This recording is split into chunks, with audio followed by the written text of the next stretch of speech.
ஆண்டவராகிய இயேசு கிறிஸ்துவின் நாமம் மகிமைப்படுவதாக.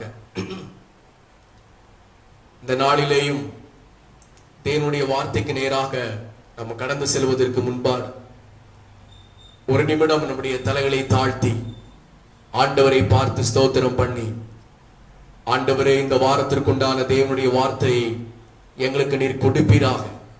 மனுஷன் அப்பத்தினாலே மாத்திரமல்ல, தேவனுடைய வாயிலிருந்து புறப்படுகிற ஒவ்வொரு வார்த்தையினாலும் பிழைப்பான் என்ற வசனத்தின் பிரகாரம் ஆண்டவர் எங்களோடு கூட பேசுவீராக என்று சொல்லி எல்லாரும் ஆண்டவரை கேட்கலாம். நன்றியோடுமை நாங்கள் துதிக்கிறோம் ஆண்டவரே. ஸ்தோத்திரம், ஸ்தோத்திரம், ஸ்தோத்திரம், ஸ்தோத்திரம், ஸ்தோத்திரம். வானாதி வானங்களுக்கு மேலாக வீற்றிருக்கிறவரே, அண்ட சராசரங்களை உண்டாக்கி ஆண்டவரே, உம்முடைய மகத்துவத்தினால, உம்முடைய மாறாத வல்லமையினால வீற்றிருக்கிறவரே, நீர் வாழ்க, உம்முடைய நாமம் மகிமைப்படுவதாக. கர்த்தருடைய வார்த்தை எங்களுக்கு நீர் ஆசீர்வாதமாக மாற்றி தருவீராக. எங்களுடைய ஆவி, ஆத்துமா, சரீரத்தை கர்த்தருடைய வார்த்தையானது ஆண்டவரே எங்களை எடுத்து, ஆண்டவரே எங்களை நிறுத்துவதாக. இயேசுவின் நாமத்தினால உடைய வல்லமையினால நிரப்பும். உடைய ஆவி, ஆத்துமா, சரீரத்திற்கு பிரயோஜனமான வார்த்தைகளை கர்த்தர் தார். ஆரம்பம் முதற்கொண்டு முடிகிற வரைக்கும் கர்த்தர் எங்களோடு இருப்பீராக. பரிசுத்த ஆவியாருடைய ஆளுகை, தேவ ஆவியாருடைய பிரசன்னம் உங்களை சூழ்ந்து கொள்ளும்படியாக நாங்கள் ஜெபிக்கிறோம். இயேசுவின் நாமத்தில் வேண்டிக் கொள்கிறோம் எங்கள் நல்ல பிதாவே, ஆமென். ஆண்டவராய் இயேசு கிறிஸ்துவின் நாமத்தினாலே உங்கள் யாவரையும் வாழ்த்துகிறேன். கர்த்தர் உங்களை ஆசீர்வதிப்பாராக. கடந்த வாரங்கள் எல்லாம் சுகத்தோடும் பலத்தோடும் ஜீவனோடும் ஆண்டவர் நம்மை பாதுகாத்தார். தேவனுடைய நாமம் மகிமைப்படுவதாக. இந்த ஆண்டவர் நம்ம கொடுத்திருக்கிறார். நாளிலும் ஆண்டவர் நம்மோடு கூட பேசுகிற வார்த்தையை நாம் கேட்டு பலனடைவோமாக. இயேசுவை காண், இயேசுவை காண்பி, அப்படி என்கின்ற ஒரு தலைப்பின் கீழ் கர்த்தருடைய வார்த்தையை தேவன் கொடுத்திருக்கிறார். இயேசுவை காண், இயேசுவை காண்பி என்ற கருப்பொருளை மையமாக வைத்து இந்த நாளிலே ஆண்டவர் நம்மோடு கூட இடைப்படுவாராக. ஹல்லேலூயா. கர்த்தருடைய நாமம் மகிமைப்படுவதாக. கர்த்தருடைய பிள்ளைகளே, நாம் தினந்தோறும் ஜெபிக்கிறோம், வேதத்தை வாசிக்கிறோம், உபவாசிக்கிறோம், வாரந்தோறும் ஆலயத்திற்கு செல்கின்றோம், ஆராதிக்கின்றோம். எல்லாமே நாம் சரியாய் பிழையில்லாமல் மாறாமல் அவைகளை செய்து கொண்டு வருகிறோம். ஆனால் நாம் இன்னும் ஆவிக்குரிய வாழ்க்கையின் ஆழத்திற்கு உள் செல்ல வேண்டும் என்று ஆண்டவராகிய தேவன் விரும்புகிறார். ஆவிக்குரிய வாழ்க்கையின் ஆழத்திற்குள் செல்வது இந்த காலத்தின் கட்டாயமாக இருக்கின்றது. பாரம்பரியமாக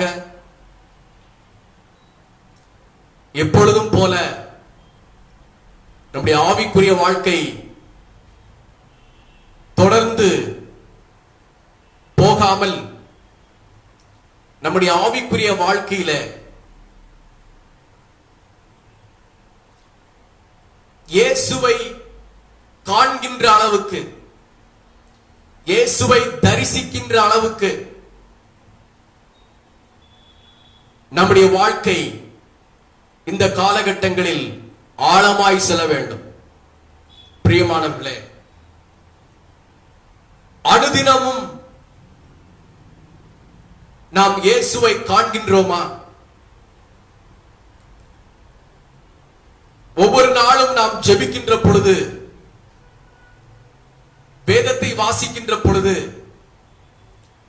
குடும்ப ஜெபம் செய்கின்ற பொழுது, தனி ஜெபம் செய்கின்ற பொழுது, ஆராதனை செய்கின்ற பொழுது நாம் ஆண்டவரை தரிசிக்கிறோமா? ஆண்டவருடைய முகத்தை காண்கின்றோமா? இல்லை, சடங்காச்சாரமாக நாம் ஆராதித்து ஜெபித்து கடமை தீர்ந்தது என்று நாம் சென்று கொண்டிருக்கிறோமா? இன்றைக்கு நம்முடைய வாழ்க்கையை கொஞ்சம் அலசி பார்த்து, ஆராய்ச்சி பண்ணி பார்த்து,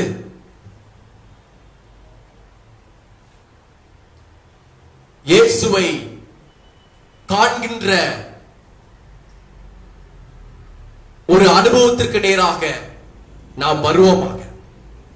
நமது ஆவிக்குரிய மாம்சத்திற்குரிய கண்களால் இயேசுவை எப்பொழுது தரிசிக்கிறோமோ, எப்பொழுது காண்கிறோமோ, அவரின் பிரசன்னத்தை எப்பொழுது நாம் உணர்கிறோமோ, அப்பொழுதுதான் நாம் ஆவிக்குரிய வாழ்வின் உன்னதத்திற்கு செல்கின்றோம். இல்லாவிட்டால் ஆவிக்குரிய வாழ்க்கையின் ஒரு ஆழமான அனுபவத்தில் நாம் உறுதியாகின்றோம் என்ற அர்த்தம். இயேசுவை எப்படியாவது காண வேண்டும்,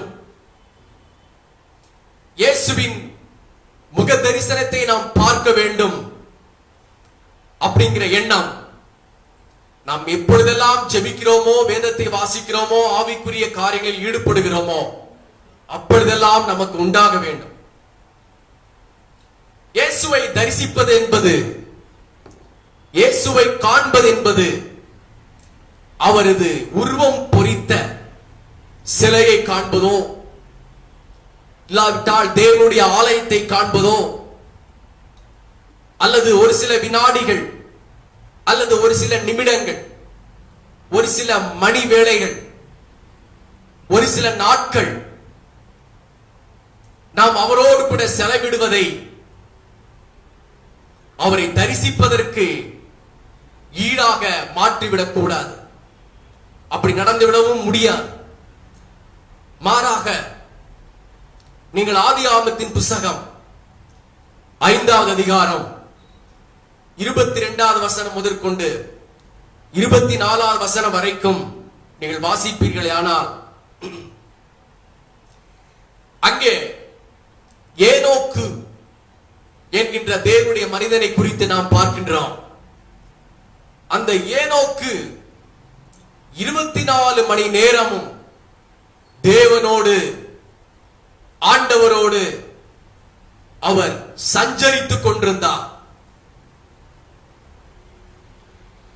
ஜெபிக்கிற நேரம் மாத்திரமல்ல, உபவாசிக்கிற நேரம் மாத்திரமல்ல, மாறாக தன்னுடைய வாழ்க்கையின் எல்லா பகுதிகளிலும் 24 மணி நேரமும் ஆண்டவரோடு அவர் வாழ்க்கை நடத்தினார். சஞ்சரித்தார் என்று சொன்னால் அதற்கு அர்த்தம் அவர் வாழ்க்கை நடத்தினார் என்று சொல்லி அர்த்தம். எப்படி திருமணமான உடனே கணவன் மனைவி இருவரும் கடைசி வரைக்கும், மரணிக்கின்ற வரைக்கும் கூடவே இருந்து ஒருவருக்கொருவர் துணையாயிருந்து வாழ்கின்றார்களோ, அதுபோல தேவனை தரிசிப்பது என்பது கடைசி வரைக்கும், நம்முடைய ஜீவன் உள்ள வரைக்கும், இயேசு கிறிஸ்து வருகிற வரைக்கும் அவரோடு ஒன்றிணைந்து பின்னி பிணைந்து வாழ்கிற ஒரு வாழ்க்கைக்கு பேர்தான் அவரோடு சஞ்சரிப்பது என்பதாகும். ஏனோக்கு தேவனோடு சஞ்சரித்துக் கொண்டிருந்தார், தேவனோடு வாழ்ந்து கொண்டிருந்தார். ஆகவே தான் அவருடைய வாழ்க்கை தேவன் விரும்புகிற ஒரு வாழ்க்கையாக, தேவனை தரிசிக்கிற ஒரு வாழ்க்கையாக மாறி மரணத்தை காணாமல் அவர் பரலோகத்திற்கு எடுத்துக் கொள்ளப்பட்டார். தேவனுடைய நாமம் மகிமைப்படுவதாக. லூக்கா எழுதின சுவிசேஷம் 19வது அதிகாரம் 3ஆம் வசனத்திலிருந்து வாசிக்கின்ற பொழுது,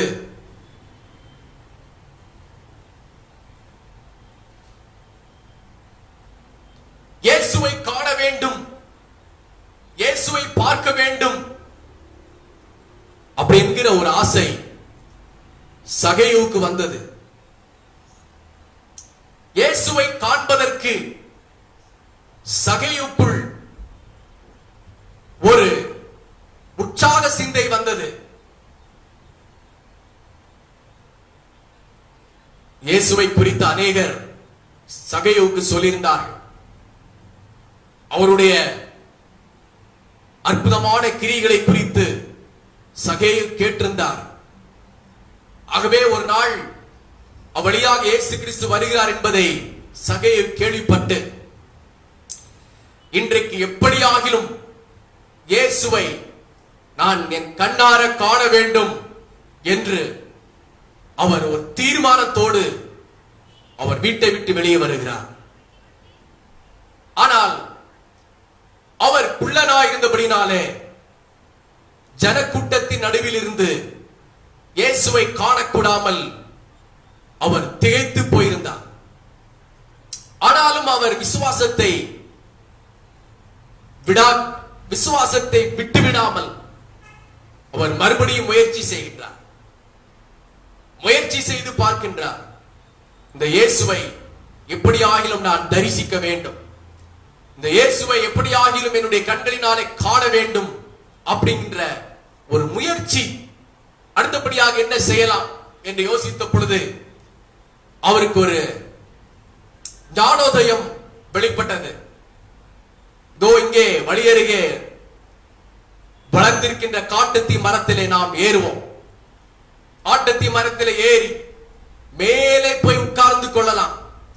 மேலே போய் உட்கார்ந்து கொண்டால் இயேசு கீழே அவர் வழியாய் போகின்ற பொழுது நாம் இயேசுவை அழகாக பார்த்துக் கொள்ளலாம் அப்படி என்கின்ற ஒரு முயற்சி எடுத்து அவர் காட்டுத்தீ மரத்திலே ஏறி, காட்டுத்தீ மரத்தில் ஏறுகின்ற பொழுது சாதாரணமான விஷயம் இல்லையா. அவைகள் உடலை பதம் பார்த்து கிழித்து விடுகின்ற ஒரு மரமாக அது இருக்கும். ஆகவே இயேசுவை பார்ப்பதற்கு என்ன கஷ்டம் வந்தாலும் பரவாயில்லை, என்னுடைய சரீரத்தில் என்ன காயங்கள் உண்டானாலும் பரவாயில்லை, இயேசுவை காண வேண்டும், கண்டே ஆக வேண்டும் என்று அவர் காட்டுத்தீ மரத்தில் அவர் ஏறினார். ஏறி வசமாக உட்கார்ந்து கொண்டார். நல்ல ஜாலியாக உட்கார்ந்து கொண்டார். கீழே பார்க்கிறார், ஜனங்கள் எல்லாரும் அலை மோதி கொண்டிருக்கிறார்கள். இயேசுவை பார்ப்பதற்கு ஒருவருக்கு பின் ஒருவர் முண்டியடித்துக் கொண்டு அங்கே நெருக்கத்திலே அவர்கள் சிக்கி இயேசுவை பார்க்கும்படி பிரயாசப்பட்டுக் கொண்டிருக்கிறார்கள். ஆனால் சகேயுவோ பெரிய பால்கனில் உட்கார்ந்து இருக்கிறது போல மரத்தில் ஏறி வசமாக அழகாக நேர்த்தியாக உட்கார்ந்து கொண்டிருக்கிறார். என்ன அருமையான ஒரு சகேயுவுக்கு ஒரு முயற்சியின் பலன் பாருங்கள். ஆகவே இயேசுவை பார்ப்பதற்கு சாதாரணமாக நாம் பார்க்க முடியாது. விலை கிரயம் செலுத்த வேண்டும், அதற்கான முயற்சி எடுக்க வேண்டும், அதற்கான உத்வேகத்தை நாம் அறிந்து கொள்ள வேண்டும். சகேயு எந்த தடையும் இல்லாமல், சிந்தாமல், சிதறாமல் மிக அழகாக உட்கார்ந்து இயேசு வருவதற்கு அவர் வெயிட் பண்ணி கொண்டிருக்கிறார். ஹல்லேலூயா. இயேசு எப்பொழுது வருவார் என்று அவர் வெயிட் பண்ணி வழிமேல் விழி வைத்து அவர் பார்த்து கொண்டிருக்கின்ற பொழுது இதோ இயேசு வந்து விட்டார். அந்த வழியா இயேசு வந்தவுடனே அவர் இன்னும் தன்னை பக்குவப்படுத்திக் கொண்டு இயேசுவை மேல் தொடங்கி கீழ் வரைக்கும் தன்னுடைய 2 கண்களாலே கண்குளிர பார்த்தார். சகே இயேசுவை பார்த்து கொண்டே இருந்தார். பார்த்து ரசித்தார், அவரை ருசித்தார். அவருடைய முக ரூபத்தை, அவருடைய அடையாளங்களை பார்த்து சகை ஆனந்தித்தான். ஹல்லேலூயா. அவர் சந்தோஷத்தினால் அவர் பூரிப்படைந்தார். இவரை அல்லவா நான் பார்க்க வேண்டும் என்று இத்தனை நாள் ஆவலாயிருந்தேன். அவரை பார்க்கிறோமே, அவர் எவ்வளவு அழகானவர். அவர் வியாதியஸ்தர்களை சுகப்படுத்துகிறவர், பிசாசுகளை துரத்துகிறவர், அவரே அண்ட சராசரங்களை உண்டாக்கினவர். எவ்வளவு பெரிய தெய்வம் என்று சொல்லி இயேசுவை பார்த்து அவரை ரசித்து ருசித்து இயேசுவை கண்குளிர அவர் பார்த்து கொண்டே இருந்தார். லூக்கா எழுதின சுவிசேஷம் 19ஆம் அதிகாரம் 5ஆம் வசனத்தில் வாசிக்கின்ற பொழுது சகேயு இயேசுவை பார்த்து கொண்டிருந்த பொழுது உடனடியாக சகேயுக்கு ஒரு அதிர்ச்சியான ஒரு சம்பவம் அங்கே நடக்கின்றது. நடந்த சம்பவம் என்ன? இயேசுவை பார்க்க வந்த சகேயுவை இயேசுவை தான் பார்க்க வந்தார் சகேயு. ஆனால் காரியம் மாறுதலாய் முடிந்தது. அந்த வழியே வந்தவுடனே மேலே ஒருவர் உட்கார்ந்திருக்கிறார் என்று இயேசுவுக்கு தெரியாதா என்ன? மரத்திலே போய் உட்கார்ந்தால் என்ன? மர கிளைகளுக்குள் ஒளிந்து கொண்டாலும் என்ன? எங்கே உட்கார்ந்திருந்தாலும் தன்னை ஆவலாய் தேடி வருகிற, தன் முகத்தை தரிசிக்க வேண்டும் என்று முயற்சி எடுத்து வருகின்ற ஜனங்களை அவர் கண்ணீரிட்டு கட்டாயம் பார்ப்பார். தாவீது சொல்கிறார், ஆண்டவரே, நான் எங்கே போனாலும் நீர் அங்கே வருகிறீர், ஆகாயத்திற்கு ஏறினாலும் நீர் அங்கேயும் இருக்கிறீர், பாதாளத்திலே படுக்கை போட்டாலும் அங்கேயும் உடைய கை என்னை பிடிக்கும், முன்புறத்திலும் பின்புறத்திலும் என்னை நெருக்குகிறீர். ஆண்டவரே, உம்முடைய சமூகத்தை விட்டு நான் எங்கே போவேன்? உம்முடைய பிரசன்னத்தை விட்டு நான் எங்கே ஒளிந்து கொள்ளுவேன்? என்னுடைய பிள்ளைகளே, ஆவலா இயேசுவை சந்திக்க வேண்டும் என்று நீங்கள் இருக்கிறீர்களா? இயேசுவின் ஆசை உங்களுக்கு உண்டா? அது எண்ணம் உங்களுக்கு வர வேண்டும். இயேசுவை நான் பார்க்க வேண்டும், இயேசுவின் முகத்தை நான் பார்க்க வேண்டும், அவருடைய திவ்ய ரூபத்தை நான் பார்க்க வேண்டும், அவருடைய முகத்தின் பிரகாசத்தை நான் என்னுடைய கண்களாலே பார்க்க வேண்டும். இத்தனை நாள் ஜெபித்திருக்கிறேன், உபவாசம் இருந்திருக்கிறேன், ஆராதனைக்கு சென்றிருக்கிறேன். ஆனால் ஒரு நாள் கூட நான் இயேசுவை தரிசித்ததில்லையே என்று நீங்கள் அங்கலாய்க்கின்ற ஒரு ஜனமாய் இருந்து இன்று நான் இயேசுவை தரிசிக்க வேண்டும் என்ற ஒரு எண்ணத்தோடு கூட நீங்கள் உங்களுடைய ஆவிக்குரிய வாழ்க்கையின் ஒவ்வொரு பகுதிகளிலும் நீங்கள் ஈடுபடுவீர்களே. ஆனால் சகேயு அப்படிதான் செய்தார், முயற்சி எடுத்தார். நடந்த சம்பவம் மாறுதலாக முடிந்தது. இயேசு கிறிஸ்து தன் கண்ணேறிட்டு மேலே காட்டத்தி மரத்தில் உட்கார்ந்திருந்த சகேயுவை ஒரு புன்முறுவலோடு கூட பார்த்தார். சகேயுவை ஆண்டவர் இயேசு முன்பின் பார்த்தது கிடையாது. அவர் யார் என்று தெரியாது. ஆனால் வானத்தையும் பூமியும் படைத்த தெய்வம், சர்வ வல்லமையுள்ள ஆண்டவர் அவராயிருக்கின்றபடினால தன்னை ஆவலாய் ஆசையாய் தேடி வருகின்ற மனுஷர்களை அவர் தெளிவாய் அறிந்திருக்கின்றார். மேலே பார்த்து சொன்னார், அண்ணாந்து பார்த்து சொன்னார், சகையுவே, சகையுவே, கீழே இறங்கி வா, நீ கீழே இறங்கி வா, நீ என்னை ஆவலாய் தேடி வந்திருக்கின்றாய் அல்லவா, நீ என் முகத்தை பார்க்க வேண்டும் என்று ஆசையாய் வந்திருக்கின்றாய் அல்லவா, உன் பேர் எனக்கு தெரியும், உன் வாழ்க்கை எனக்கு தெரியும், உன்னுடைய தற்கால சூழ்நிலை எனக்கு தெரியும், நீ என்னை பார்க்கும்படியாக வந்திருக்கின்றாய், ஆனால் நான் உன்னை பார்க்கும்படி ஆசையாய் வந்திருக்கின்றேன், கீழே இறங்கி வா, இன்றைக்கு நான் உன் வீட்டிலே தங்க வேண்டும் என்று இயேசு சகேயுவுக்கு சொன்னார். அதிர்ச்சி அடைந்து போனான் சகை, பிரமித்து போனான் சகை. இயேசுவை பார்க்க நான் வந்தேன், இதோ இப்பொழுதோ இயேசு என்னை பார்த்து என் பெயரை அறிந்து வைத்திருக்கிறாரே, அதோடு கூட மாத்திரமல்ல என் வீட்டிற்கு வருகிறேன் என்று சொல்கிறாரே, என்ன ஆச்சரியம் என்று அவன் பூரித்து போனான், பிரமித்து போனான். தேவனுடைய பிள்ளைகளே, இயேசுவை தரிசிப்பது என்பது ஒன் வே ட்ராக் அல்ல, ஒரு வழி பாதை அல்ல. இயேசுவை தரிசிப்பது என்பது இரண்டு பாதைகளும் ஒன்றாய் சேருகின்ற ஒரு முக்கோணம் போன்றது. இயேசுவை காண்பது என்பது நாம் மட்டும் ஒன் சைடு அவரை காண்பது அல்ல, மாறாக அவரும் நம்மை காண வேண்டும். நாம் அவரை காண்பது மட்டுமல்ல, அவரும் நம்மை காண வேண்டும். நாம் மாத்திரம் அவரை கண்டால் தரிசனம் பூர்த்தியாக, நாம் மாத்திரம் அவரை தரிசித்தால்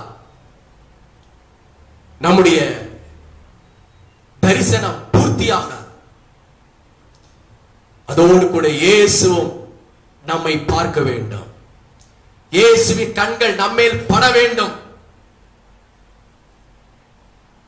இயேசுவை காண்பது என்பது நாம் அவரோடு சஞ்சரிப்பது மாத்திரமல்ல, இயேசு நம்மோடு வந்து சஞ்சரிக்க வேண்டும். இயேசு சகையின் வீட்டிலே போய் தங்கினார்.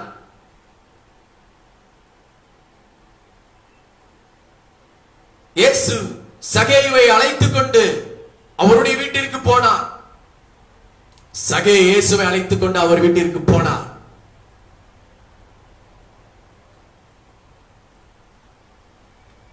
இயேசு நம்மை காண வேண்டும். இதை கேட்டுக்கொண்டிருக்கிற தேவனுடைய பிள்ளைகளே, இயேசுவை காண வேண்டும் என்று நீங்கள் வாஞ்சையாருங்கள், இயேசுவின் முகத்தை தரிசிக்க வேண்டும் என்று விருப்பமாயிருங்கள். சகேயுவை போல நீங்கள் முயற்சி எடுங்கள். கட்டாயம் உங்கள் பெயரை சொல்லி இயேசு அழைப்பார். உங்கள் வீட்டிற்கு அவர் வருவார். உங்களோடு கூட அவர் சஞ்சரிப்பார் உங்கள் வீடுகளில். இயேசு இந்த வாரத்தில், இந்த நாளில உங்களோடு கூட சஞ்சரித்து உங்களை கண்டு உங்களை ஆச்சரியமாய் நடத்த அவர் சர்வ வல்லமையுள்ள ஆண்டவராயிருப்பார். சகேயு தான் இயேசுவை கண்டது மாத்திரமல்ல, லூக்கா சுவிசேஷம் 19வது அதிகாரம் 8ஆம் வசனத்திலே வாசிக்கின்ற பொழுது, இயேசு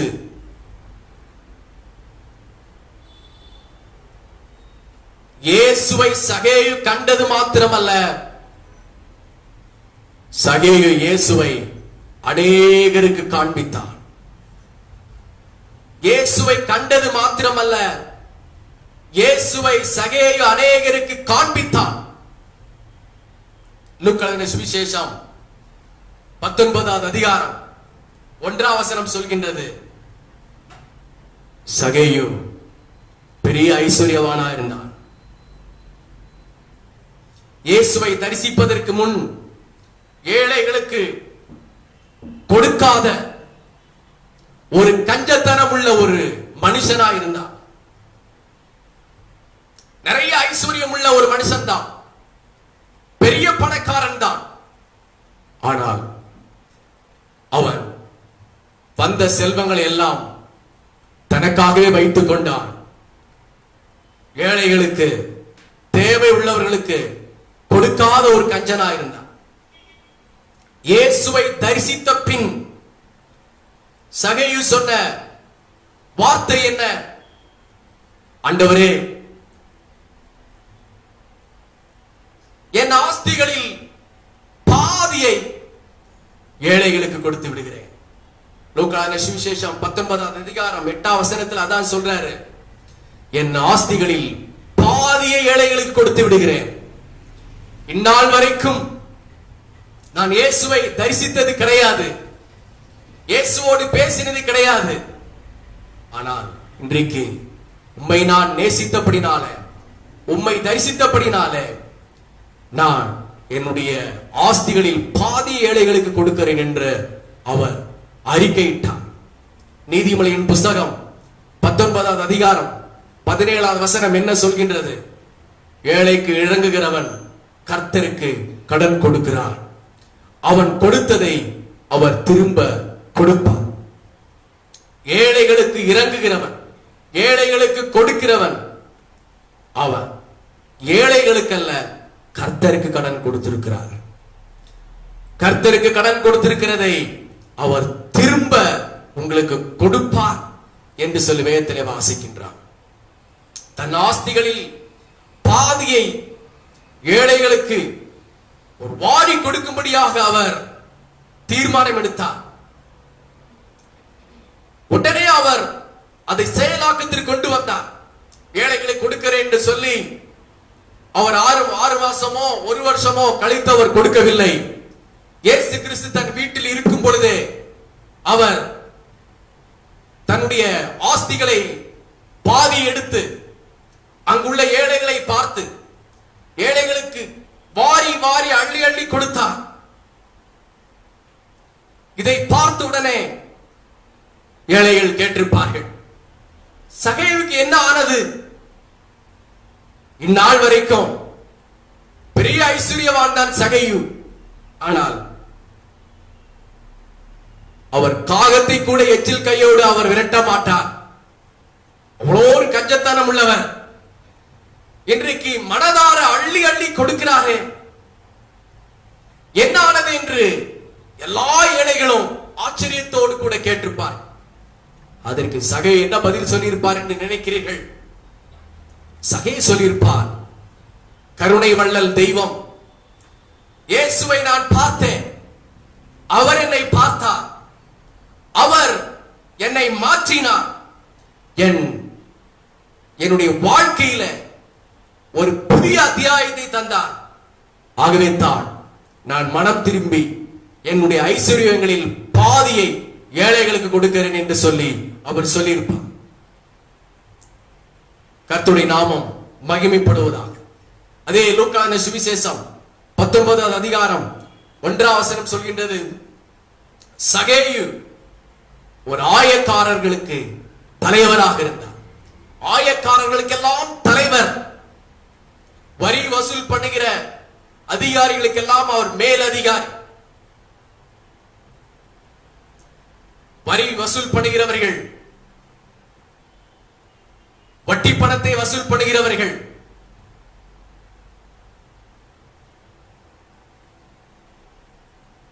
அநியாயமாய் மனசாட்சி இல்லாமல்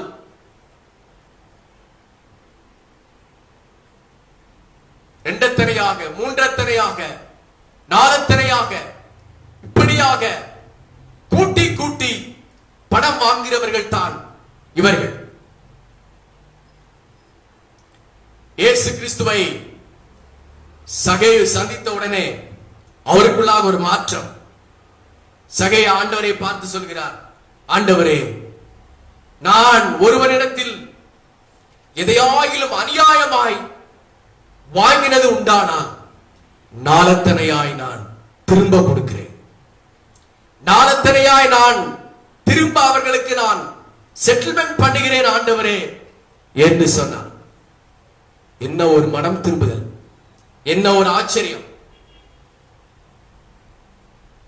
ஜனங்களிடத்தில் அநியாயமாய் சகேயு வாங்கி வைத்திருந்த பணங்களை யார்கிட்டெல்லாம் அநியாயமாக அவர் வாங்கி வைத்திருந்தாரோ, இயேசு கிறிஸ்து வந்த பொழுது, இயேசுவை தரிசித்த பொழுது சகேயு உடனடியாக போய் அநியாயமாய் வாங்கின ஒவ்வொரு ஜனங்களையும் பார்த்து அவர்களுக்கு திரும்ப நாளத்தனையாக திரும்ப கொடுத்தார். நாளத்தனையாக திரும்ப கொடுத்தார். 100 ரூபாய் அவர் அநியாயமாக வாங்கியிருப்பார் என்று சொன்னால் 400 ரூபாயாக திரும்ப கொடுத்தார். 1000 ரூபாய் வாங்கியிருப்பாரே, ஆனால் அதை 4000 ரூபாயாக அவர் திரும்ப கொடுத்தார். திரும்ப கொடுத்த உடனே அது ஜனங்களுக்கெல்லாம் ஆச்சரியம். சகேயு ஒரு நாளும் இப்படி பணம் வசூல் பண்ணாமல் விட்டதே கிடையாது. அநியாயமாய் வாங்குகிற ஒரு மனுஷன், ஆனால் இன்றைக்கு நாளத்தனையாய் திரும்ப கொடுக்கிறாரே. இந்த சகேயுவுக்கு என்ன ஆனது என்று கேட்கும் பொழுது சகேயு சொல்லியிருப்பார், வானத்தையும் பூமியும் படைத்த நீதிபரராகிய தெய்வம் இயேசுவை நான் தரிசித்தேன், இயேசுவை நான் கண்டேன்.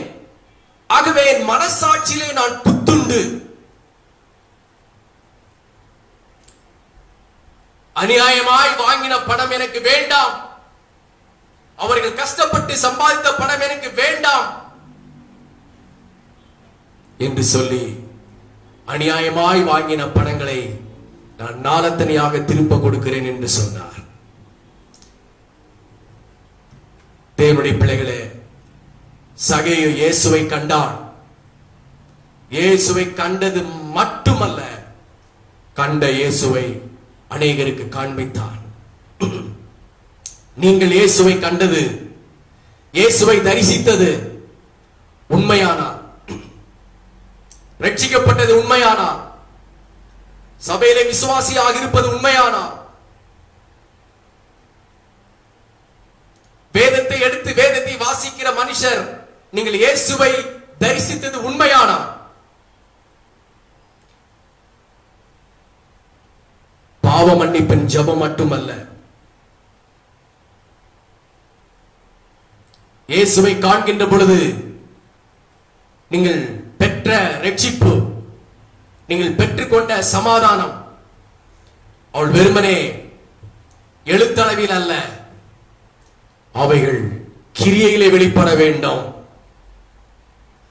நீங்கள் செய்த பாவத்திற்கு மன்னிப்பு கேட்பது மாத்திரமல்ல, அதற்கேற்ற ஒரு பரிகாரத்தை செய்ய வேண்டும். நாளத்தனையாக திரும்ப கொடுக்க வேண்டும். யாரிடத்தில் என்னென்ன காரியங்களை செய்ய வேண்டும் என்று ஆண்டவர் சொல்லுகிறாரோ அதை நீங்கள் போய் கர்த்தர் சொல்லுகிற ஜனங்களிடத்தில் நீங்கள் சொல்ல வேண்டியவைகளை சொல்ல வேண்டும், செய்ய வேண்டியவைகளை செய்ய வேண்டும்.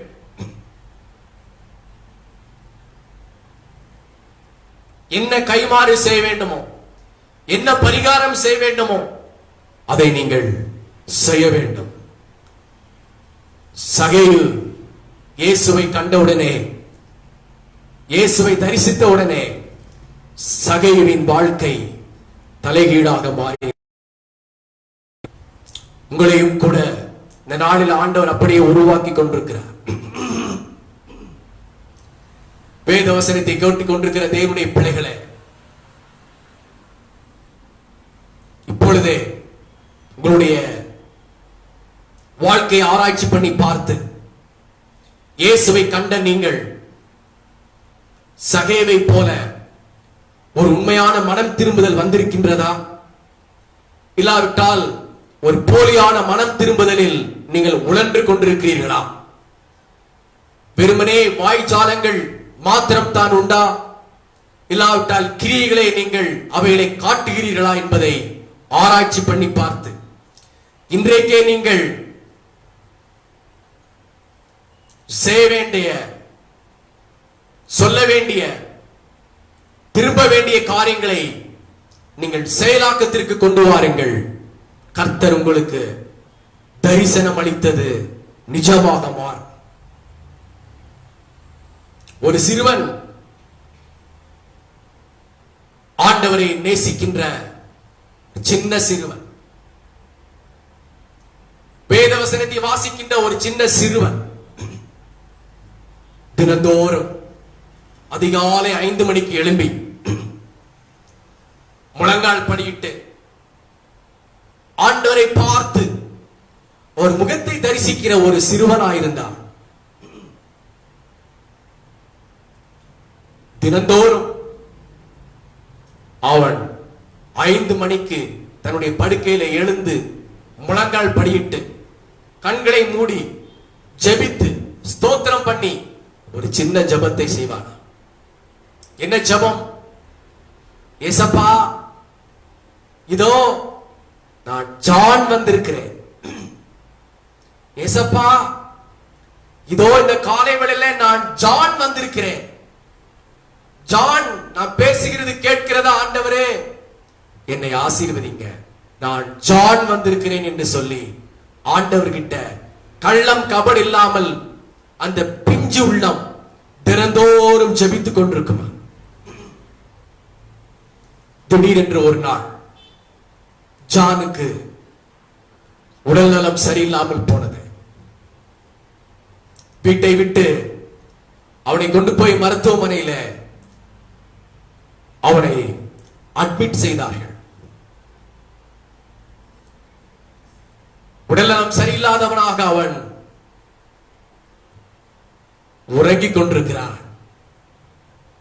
விடியற் காலை சரியாக 5 மணிக்கு அவனுக்கு ஆண்டவர் மேல நினைப்பு வந்தது. ஐயோ, நம் தினந்தோறும் ஏசப்பா கிட்ட ஜெபிப்பேனே, ஏசப்பாவின் முகத்தை நான் பார்ப்பேனே, அவரிடம் நான் பேசுவேனே, ஆனால் இப்பொழுது நான் எழும்பி முழங்கால் படியிட முடியாதவனாய் பலவீனத்தில் இருக்கிறேனே என்று அவன் கண்களை மூடி அவன் வருத்தப்பட்டு கவலைப்பட்டுக் கொண்டிருந்த உடனே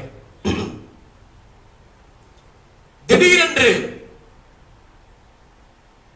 ஒரு சத்தம் மருத்துவமனையில், ஜான், ஜான், ஒரு சத்தம் கேட்கின்றது. யார் என்னை கூப்பிடுகிறார்கள்? சுற்றி முற்றி பார்க்கிறான், ஒருவரும் இல்லை. மறுபடியும் ஒரு சத்தம் வருகிறது, ஜான், ஜான். அவன் திகைத்து போய் அவன் எழுப்பி உட்கார்ந்து பார்க்கின்ற பொழுது, ஜான், நான் ஏசப்பா வந்திருக்கிறேன். தினந்தோறும் 5 மணிக்கு எழுப்பி ஏசப்பா, நான் ஜான் வந்திருக்கிறேன் என்று சொல்லுவாய் அல்லவா? நீ என்னை தினந்தோறும் தேடி என்னை அழைப்பாய். ஆனால் இன்று நான் உன்னை தேடி உன் கட்டில் அருகே நின்று கொண்டிருக்கிறேன். இதோ உன் அருகே நின்றிருக்கிறேன், கண்களை திறந்து பார் என்று சொன்ன உடனே அங்கே இயேசுவின் முகத்தை ஜான் பார்த்து அங்கே மிகவும் ஆச்சரியப்பட்டான். அன்றைக்கு அந்த இமை பொழுதே ஜானுடைய உடல் நலம் சுஸ்தமாகி சுகமாகி வீட்டுக்கு போனான். தேவனுடைய பிள்ளைகளே, தேவனை தரிசிப்பது என்பது ஒன் சைடு அல்ல. தேவனை நீங்கள் பார்க்க வேண்டும், அவரும் உங்களை பார்க்க வேண்டும். சகேயு இயேசுவை பார்த்தார், இயேசு சகேயுவை பெயர் சொல்லி அழைத்தார். நீங்கள் உண்மையாய் தேவனை தரிசிக்க வேண்டும் என்று விருப்பமுடையவர்களாக இருந்தால் நிச்சயம் உங்கள் பெயரை சொல்லி ஆண்டவர் அழைப்பார், உங்கள் ஊரை சொல்லி ஆண்டவர் அழைப்பார், உங்களுடைய சூழ்நிலைமையை சொல்லி ஆண்டவர் உங்களை விடுதலை செய்ய அவராலே முடியும். நீங்கள் செய்ய வேண்டியதெல்லாம் ஆண்டவருடைய முக தரிசனத்தை பார்க்க வேண்டும், ஆண்டவரை தரிசிக்க வேண்டும் என்ற எண்ணம் வர வேண்டும்.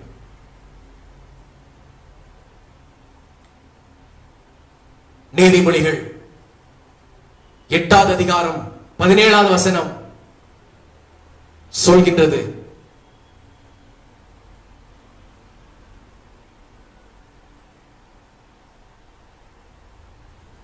நீதிமொழிகள் புஸ்தகம்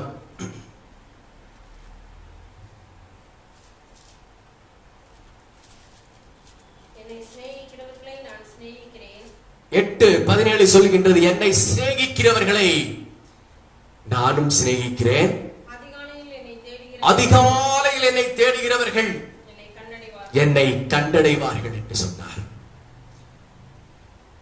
இயேசுவை யாரெல்லாம் சிநேகிக்கிறார்களோ அவர்களை இயேசுவும் சிநேகிக்கிறார்.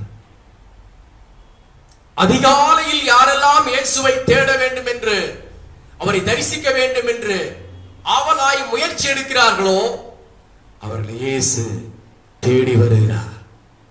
தேவனுடைய பிள்ளைகளே, விசுவாசிகளே, அதிகாலையில் தேவனை தேட வாஞ்சிக்க வேண்டாம். இரவு தூங்குவதற்கு நேரத்திலே நீங்கள் தூங்க வேண்டும், அதிகாலையிலே நேரத்தோடு எழும்ப வேண்டும். அதிகாலையில் குளிர்ச்சியான வேளையில் தான் ஆண்டவராகிய தேவன் ஆதாமை தேடி வந்தார். குளிர்ச்சியான வேளையில் தான் தோட்டத்தில் உலாவுகிற சத்தத்தை, தேவனுடைய சத்தத்தை ஆதாமும் ஏவாளும் கேட்டார்கள். அதிகாலையில் தேடுங்கள், அதிகாலையில் தேவனுடைய முக தரிசனத்தை தேடுங்கள், அப்பொழுது ஆண்டவரும் உங்களை தேடுவார். சீனா தேசத்தில் ஒவ்வொரு நாளும் சூரியன் உதிக்கும் போது அது அச்சன் டேலர் அவருடைய முகத்தை பார்க்காமல் இருந்ததில்லை என்று சரித்திரம் சொல்கின்றது. அப்படின்னால் என்ன? அச்சன் டேலர் என்கின்ற தேவனுடைய ஊழியக்காரர் சூரியன் உதிக்கும் முன்பே சீனாவிலே எழும்பி அவர் தேவனை பார்த்து அவர் ஜெபித்துக் கொண்டிருப்பார், அவர் தேவனை தரிசித்துக் கொண்டிருப்பார். அச்சன் டேலர் அதிகாலையில் எழும்பி ஜெபித்த பின்னால் தான் சீனாவிலே சூரியனை உதிக்க ஆரம்பிக்கும் என்று சரித்திர ஆராய்ச்சியாளர்கள் எழுதி வைத்திருக்கிறார்கள். சீனா தேசத்தின் எழுப்புதலுக்காக அச்சன் டேலர் அதிகாலை எழுப்பி ஜெபித்தார். அதிகாலை வேளையிலே கை முடக்கி கொண்டு தூங்க வேண்டும், கால் முடக்கி கொண்டு தூங்க வேண்டும் என்பாயோ? வேதம் சொல்கின்றது, உன்னுடைய தரித்திரம் பழிப்போக்கனை போலவும் உன் வறுமை ஆயுதம் அணிந்தவனை போலவும் வரும். அதிகாலையில் எழுப்பி அது ஜான் போல, ஏசப்பா நான் ஜான் வந்திருக்கிறேன், ஆண்டவரே உம்முடைய முகத்தை பார்க்கும்படியாக நான் வந்திருக்கிறேன் என்று ஒரு வார்த்தை நீங்கள் சொல்வீர்களானால் இயேசுவின் முகத்தை நீங்கள் பார்ப்பீர்கள். இயேசுவின் முகத்தை நீங்கள் கண்டால் அதற்கு பிற்பாடு உங்களுக்கு தோல்வி என்பது இல்லவே இல்லை. ஆனால் இயேசுவின் முகத்தை பார்ப்பது என்பது அவ்வளவு எளிதல்ல, இயேசுவின் முகத்தை தரிசிப்பது என்பது அவ்வளவு எளிதல்ல. சகைவை போல முயற்சி செய்ய வேண்டும். சகைவை போல தேவனை தேடுவதற்கு நீங்கள் ஆர்வம் காட்டுகின்ற பொழுது இயேசுவை நீங்கள் தரிசிக்க முடியும். Praise the Lord. ஆண்டவருடைய ஆசீர்வாதம் உங்கள் மேல் உண்டாவதா. யாத்திராகமத்தின் புஸ்தகம் 3வது அதிகாரம் 1 முதல் கொண்டு 6 வசனங்களை வாசிக்கின்ற பொழுது, மோசே தன் மாமனாகிய எத்திரோவின் ஆடுகளை மேய்த்து தேவ பர்வதமாகிய ஓரேப் மட்டும் வந்தான். தேவன் எரிகின்ற முச்செடியின் அக்கினி ஜுவாலையில் இருந்து மோசேக்கு தரிசனமானார். மோசே அக்கினி ஜுவாலையை உற்று பார்க்காத கிட்டே ஆசையாய் போகும் பொழுது, யாத்திராமத்தின் புஸ்தகம் 3வது அதிகாரம் 7ஆம் வசனம் சொல்கின்றது, ஆண்டவர் சொன்னார், மோசே ஸ்டாப், மோசே நில், கிட்ட வராதே, நீ நிற்கின்ற இடம் பரிசுத்த பூமி. 1ஆம் வசனத்திலே வேதம் தெளிவாய் சொல்கின்றது, யாத்திராகமம் 3ஆம் அதிகாரம் 1ஆம் வசனத்திலே தெளிவாக சொல்கின்றது, அவன் ஆடுகளை மேய்த்து தேவ பர்வதமாகிய ஓரே மட்டும் போனான். தேவனுடைய பர்வதம் என்று பேர், அது தேவனுடைய மலை என்று பேர், தேவன் உலாவுகின்ற இடம் என்று பேர். அந்த இடம் வரைக்கும் போனான். ஆனால் மோசேக்கு தெரியுமோ தெரியாதோ எனக்கு தெரியாது, அது தேவன் வாசம் பண்ணுகிற மலை என்பது மோசேக்கு தெரியுமோ தெரியாதா என்று எனக்கு தெரியாது. வேதம் சொல்கின்றது, அங்கே முச்செடியிலே தரிசனமாய் எழுப்பி மோசேயினிடத்திலே சொல்கிறார், மோசே, உன் பாதங்களில் இருக்கின்ற பாதரட்சைகளை கலற்றி போடு, நீ நிற்கிற இடம் பரிசுத்த பூமி என்றார். வசனம் 3:1 சொல்கின்றது, அது தேவ பர்வதம். வசனம் 3:5 சொல்கின்றது, அது பரிசுத்த பூமி. மோசே நிற்கின்ற இடம் தேவ பர்வதம். தேவனுடைய முகத்தை தரிசிக்க வேண்டுமே ஆனால், தேவனுடைய சத்தத்தை கேட்க வேண்டுமே ஆனால், நீங்கள் தேவனுடைய பர்வதத்திற்கு வர வேண்டும், தேவன் உலாவுகின்ற மலைக்கு வர வேண்டும். சீனாய் மலை, அங்கே மோசே 40 நாள் என்று சொல்லி தேவனை தரிசித்தான். மலைக்கு, ஒரே மலைக்கு முதலாவது மோசே வருகின்ற பொழுது அவன் பாதரட்சையோடு கூட வந்தான். ஆண்டவர் சொன்னார், பாதரட்சையை கலற்றி போடு மோசே, நிற்கின்ற இடம் பரிசுத்த பூமி, ஆகவே உன் அசுத்த பாதரட்சையோடு நீ நிற்காதே என்று சொன்னார். எபிரேயர் 12ஆம் அதிகாரம் 14ஆம் வசனம் இப்படியாய் சொல்கின்றது, பரிசுத்தம் இல்லாமல் ஒருவனும் கர்த்தரை தரிசிப்பதில்லையே. பாதரட்சை என்பது அசுத்தத்தை குறிக்கின்றது. பாதரட்சை என்பது வீட்டிற்கு புறமே வைக்கப்படுகின்ற ஒரு தீட்டுப்பட்ட ஒரு பொருளாக வேதம் சொல்கின்றது. பாதரட்சையோட இயேசுவை நீங்கள் தரிசிக்க முடியாது. இருதயத்தில் சுத்தம் இல்லாமல் கர்த்தரை நீங்கள் தரிசிக்க முடியாது. பரிசுத்தம் இல்லாமல் கர்த்தரை தரிசிக்க முடியாது. மத்தேயு எழுதின சுவிசேஷம் 5ஆம் அதிகாரம் 8ஆம் வசனம் விவரணமாய் சொல்கின்றது, இருதயத்தில் சுத்தம் உள்ளவர்கள் பாக்கியவான்கள், அவர்கள் கர்த்தரை தரிசிப்பார்கள். இருதயத்தில் சுத்தம் இருந்தால்தான் நீங்கள் கர்த்தரை தரிசிக்க முடியும். பரிசுத்த பர்வதத்திலே பாதரட்சை கூடாது. ஜெபிக்கின்ற இடத்திலே பாதரட்சை கூடாது, அசுத்தம் கூடாது. தேவன் உள்ளத்தை தான் பார்க்கிறார், மேலே அவர் பார்ப்பதில்லை என்று சொல்லி நீங்கள் உங்களை நீங்களே ஏமாற்றிக் கொண்டிருக்க கூடாது. தேவனுடைய பிள்ளைகளே, வேதம் சொல்கின்றது, உங்களுடைய ஆவி, ஆத்துமா, சரீரம் மூன்றையும் தேவனுடைய சமூகத்தில் ஜீவ பலியாக ஒப்பு கொடுக்க வேண்டும். தேவன் உள்ளத்தை தான் பார்க்கிறார், வெளியவர் பார்ப்பதில்லை என்று சொல்லி ஜெபிக்கின்ற இடத்திலே பாதரட்சையோடு வரக்கூடாது. அசுத்தமான வஸ்திரங்களை உடுத்திக் கொண்டு வரக்கூடாது. சுத்தமில்லாமல் வரக்கூடாது. நீங்கள் அசுத்த உதடுகள் உள்ள மனுஷராய் இருப்பீர்களானால், அசுத்த சிந்தையோடு பரிசுத்தம் இல்லாமல் இருப்பீர்களே ஆனால் நீங்கள் தேவனை தரிசிக்க முடியாது. ஆராதிக்கின்ற இடத்துல, ஆராதிக்கின்ற ரூம்ல ஜெபிக்கின்ற இடங்களில குப்பையோடு உட்கார்ந்து ஜெபித்துக் கொண்டிருக்க கூடாது. அங்க கொஞ்சம் குப்பை இருக்கும், இங்க உட்கார்ந்து ஜெபிக்க கூடாது. இருக்கும் பக்கத்தில் உட்கார்ந்து ஜெபித்துக் கொண்டிருக்க கூடாது. அவனை ஒதுக்கி வைத்து விட்டு சுத்தத்தோடு நீங்கள் ஜெபிக்க வேண்டும். பாதரட்சைகளை கலட்டி போட்டு நீங்கள் ஜெபிக்கின்ற பொழுது தேவன் அங்க வந்து உலாவுவார். ஜெபிக்கின்ற பொழுது பழைய துணிகள் மேலும் கீழும் ஆடிக்கொண்டிருக்கும் அந்த இடத்துல, ஜெபிக்கின்ற இடத்துல, அந்த இடத்துல நிச்சயம் தேவன் வர முடியாது. பேண்ட் தலைகீழாக தொங்கிக் கொண்டிருக்கும். ஒரு சில வஸ்திரங்கள் அங்கே அங்கும் இங்கும் காற்றாடி போல அசைந்தாடி கொண்டிருக்கும். அலமாரியில வேத புத்தகங்கள் எல்லாம் தாறுமாறாய் கிடக்கும்.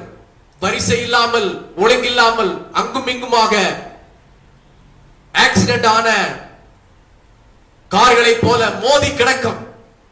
இப்பேற்பட்ட இடங்கள்ல தேவன் ஜெபத்தை கேட்பதில்லை. ஒருவேளை நீங்கள் ஜெபிக்கலாம், ஆனால் அந்த ஜெபம் பரலோகத்திற்கு போகாது. கேட்டுக்கொண்டிருக்கிற தேவனுடைய பிள்ளைகளே, பரிசுத்த பூமியிலே, பரிசுத்த சபையிலே, ஜெபிக்கின்ற பரிசுத்த வீடுகளிலே நீங்கள் பாதரட்சைகளை கலற்றி தூக்கி வெளியே வீசி உண்மையாய் பரிசுத்தமாய் கர்த்தருக்கு ஆராதனை செய்கின்ற பொழுது அங்கே ஆண்டவர் வருவார். Praise the Lord. ஒரு சில பேர் நாயை வைத்துக் கொண்டு அங்கே ஜெபித்துக் கொண்டிருப்பார்கள். ஒரு சில பேர் பூனையோடு விளையாடி கொண்டு ஜெபித்துக் கொண்டிருப்பார்கள். எல்லாம் அருவருப்பான விஷயம். ஒரு சில பேர் செல்போனை பேசிக்கொண்டே ஜெபித்துக் கொண்டிருப்பார்கள். அங்கே குடும்பத்திலே ஜெபித்துக் கொண்டிருப்பார்கள். உடைய குழந்தை அங்கும் இங்கும் ஓடி திரிந்து கொண்டிருக்கும். அதை விட்டுக்கொண்டு அப்படியே பார்த்து கொண்டிருப்பார்கள். அந்த இடத்துல தேவன் வரமாட்டான். ஜெபிக்கிற இடத்துல உடைய வீட்டு பிராணிகளை வெளியே துரத்தி அதன் கூண்டில் அடைத்து வைத்து விட்டு அப்பொழுது ஜெபிங்க. உங்கள் வீடுகள்ல வேத புஸ்தகங்களை, பாட்டு புஸ்தகங்கள் கிரமமாக அடிக்க வைத்து விட்டு, டஸ்ட் அடித்து விட்டு, துடைத்து அந்தந்த பொருட்களை அந்தந்த இடத்துல வைத்து விட்டு உட்கார்ந்து ஜெபித்து பாருங்கள். தேவ பிரசன்னம் நிறைவா இறங்கி வரும். உங்கள் குழந்தையை உட்கார வைத்து, 1 வயது 2 வயது குழந்தை அந்த பக்குவத்தை அறிந்து அந்த குழந்தைகளுக்கு ஏற்றாற்போல் சொல்லிக் கொடுத்து குழந்தையை ஆசுவாசப்படுத்தி தேவனை குறித்த அந்த தெளிவை அவர்கள் பிள்ளைகளுக்கு கற்றுக் கொடுத்து அப்பொழுது ஜெபிக்க ஆரம்பிப்பீர்களானால் தேவன் அந்த இடத்திலே உலாவுவார்.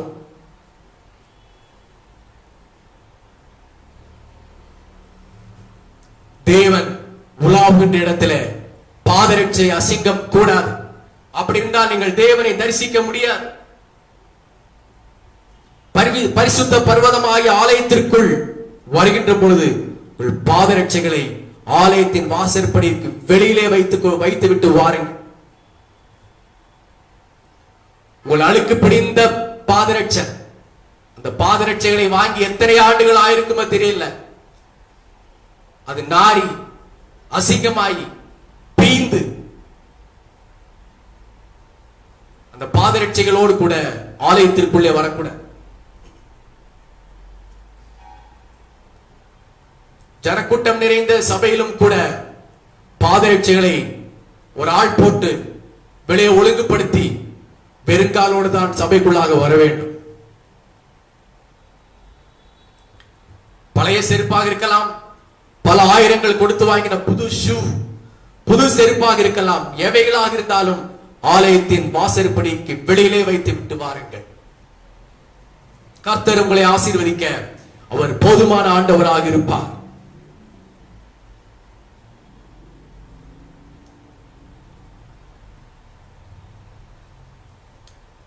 இன்றைக்கு பிரசங்க பீடத்தில் அநேக ஊழியர்கள் பாதரட்சையோடு நிற்கின்றதை பார்க்கின்ற பொழுது அது மிகவும் அங்கலாய்ப்பா இருக்கின்றது.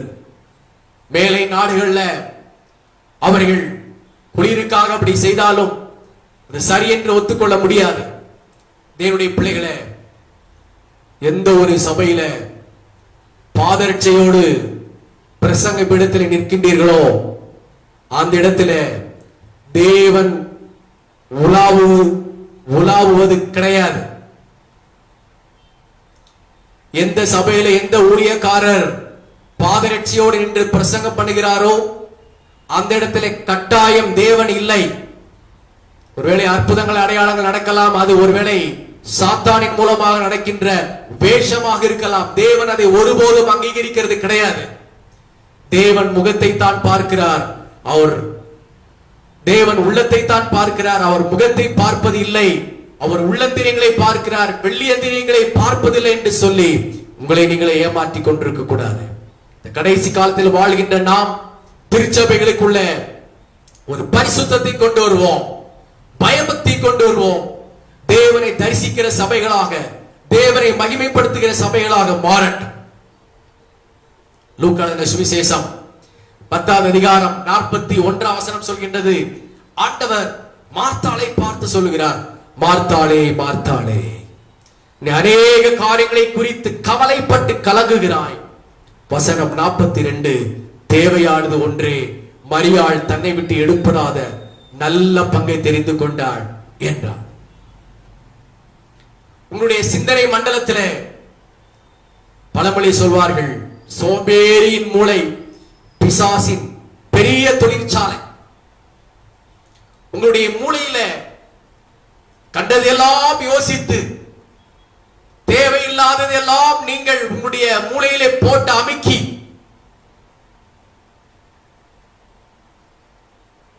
உங்களுடைய சிந்தனை மண்டலத்திலே தேவையற்ற கவலை, தேவையற்ற பயம், தேவையற்ற பதற்றம், தேவையில்லாத கண்ணீர், அந்த மனுஷன் என்ன நினைப்பானோ, இந்த மனுஷன் என்ன நினைப்பாளோ என்று உலக சிந்தைக்கு இடம் கொடுத்து உங்களை நீங்களே யோசித்து மார்த்தாளை போல் இருப்பீர்களே, ஆனால் நிச்சயம் நீங்கள் தேவனை தரிசிக்க முடியாது. உங்கள் ஜெபம் விருதாவாக போகும். உங்களுடைய உபவாசம் பிரயோஜனம் இல்லாத உபவாசமாக மாறி போகும். உங்கள் ஆராதனை வீண் ஆராதனையாக மாறிப்போம். ஆண்டவர் என்ன சொல்கிறார்?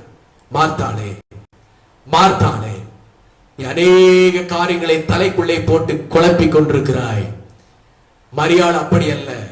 மரியாள் எல்லாவற்றையும் தூக்கி எறிந்து விட்டு தன்னை விட்டு எடுப்படாத நல்ல பங்கை தெரிந்து கொண்டாள். தேவனை தரிசிக்க வேண்டும் என்ற ஒரே எண்ணம் தான் மரியாளுக்கு. ஆனால் மார்த்தாளுக்கு நிறைய கவலை. சங்கீதம் 54:22 சொல்கின்றது, கர்த்தர் மேல் உன் பாரத்தை வைத்து விடு, அவரே உன்னை ஆதரிப்பார், நீதிமானை ஒருபோதும் தள்ளாட விட்டார். உங்கள் கவலைகள் பாரங்கள் எல்லாவற்றையும் ஆண்டவர் மேலே வைத்து விட்டு நீங்கள் இயேசுவை காண வேண்டும், இயேசுவை தரிசிக்க வேண்டும் என்ற எண்ணத்தோடு இருப்பீர்களானால் நீங்கள் நிச்சயம் இயேசுவை தரிசிப்பீர்கள். மாறாக மனுஷர்கள் என்ன நினைப்பார்கள், இவர்கள் என்ன சொல்வார்கள், அவர்கள் என்ன பண்ணுவார்கள், இந்த மனுஷனுக்கு என்ன செய்வது, அந்த மனுஷனை எப்படி திருப்திப்படுத்துவது, இவரை எப்படி நாம் ஆசுவாசப்படுத்துவது என்று எண்ணிக்கொண்டிருப்பீர்களானால் நீங்கள் தேவனை திருப்திப்படுத்த முடியாது. ஹல்லேலூயா, கர்த்தருடைய நாமம் மகிமைப்படுவதாக. வேதம் சொல்கின்றது,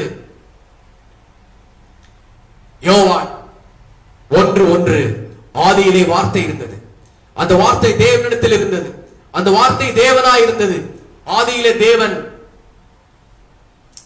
அந்த வார்த்தை தேவனோடு இருந்தார் என்று சொல்லி வேதத்திலே வாசிக்கின்றார். நீங்கள் தேவனை தரிசிக்க வேண்டுமானால் தேவனுடைய வார்த்தை குறித்த தெளிவு உங்களுக்கு வேண்டும். ஆதியாகமம் 12:1, ஆண்டவர் ஆபிரகாமோடு வார்த்தையின் மூலமாகத்தான் பேசினார். ஆபிரகாமே ஆபிரகாமே என்று அழைத்தார். நிறைய இடங்களை பார்க்கின்ற பொழுது ஆண்டவர் கூப்பிட்டார் ஆபிரகாமை. ஆபிரகாம் சொன்னார், இதோ அடியேன் இருக்கிறேன் என்று சொன்னார். ஆபிரகாம் தேவனுடைய வார்த்தைக்கு செவி கொடுத்தார். ஆண்டவர் வார்த்தையின் மூலமாகத்தான் பேசினார். யாத்திராகமம் 3:14 அங்கே சொல்லப்பட்டிருக்கிறது, மோசேக்கு ஆண்டவர் சொன்னார், இருக்கிறவராகவே இருக்கிறேன் என்று சொன்னார். வேதத்தில் உள்ள பரிசுத்தவான்கள் எல்லாரிடத்திலும் ஆண்டவர் தம்முடைய வார்த்தையின் மூலமாகத்தான் பேசினார். வேத வார்த்தையின் மூலமாகத்தான் பேசினார். வேதம் சொல்கின்றது, சகல பிரஸ்தாபத்தை பார்க்கிலும் ஆண்டவர் தம்முடைய வார்த்தையை மகிமைப்படுத்தியிருக்கிறார். எந்த பிரஸ்தாபத்தை பார்க்கிலும், எதை பார்க்கிலும் அதைவிட முக்கியம் என்னவென்று சொன்னால் தேவனுடைய வார்த்தை. தேவனுடைய வார்த்தையை தான் ஆண்டவர் ரொம்ப முக்கியத்துவப்படுத்தி இருக்கிறார். அந்த வார்த்தையின் மேலதான் நீங்கள் கவனமாக இருக்க வேண்டும். யோவான் சுவிசேஷம் 1:14 இப்படியா சொல்கிறது, ஆதியில அந்த வார்த்தை இருந்தது, அந்த வார்த்தை தேவனிடத்தில் இருந்தது, அந்த வார்த்தை தேவனாயிருந்தது, அந்த வார்த்தை மாம்சமாகி கிருபையினாலும் சத்தியத்தினாலும் நிறைந்தவராய் நமக்குள்ளே வாசம் பண்ணினார்.